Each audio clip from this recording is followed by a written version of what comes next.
বিপ্লবে দ্রোহে প্রেমেমগ্ন কবিতা আর নাটকে সদা মহিয়ান কবিগুরুর সাম্যের গান, শব্দের ঝংকারে বেজেছে প্রতিবাদের দ্রোহ।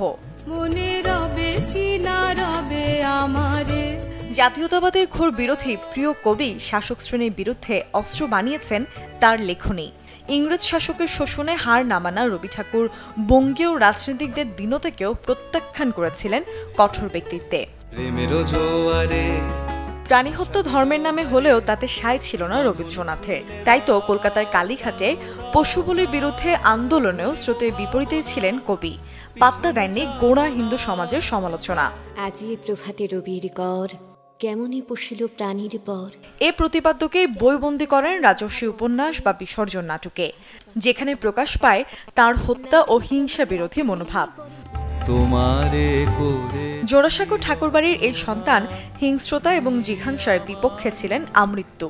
তাই তো স্বদেশপ্রেমে বলিয়ান রবি ঠাকুর রাজনৈতিক গুপ্ত হত্যার প্রতিও সমর্থন জানাননি। বিপ্লবী কণ্ঠে ধারণ করেছেন তার দুর্বার সঙ্গীত, যা দুঃসহ দিনে ঝুঁকিয়েছে সাহস আর শক্তি। আজ শ্রাবণের 22 তারিখ, সমাজ পরিবর্তনের অগ্রদূত কবিগুরু রবীন্দ্রনাথ ঠাকুরের 83তম মৃত্যুদিন। মুৎসনৈশী, চ্যানেল 24।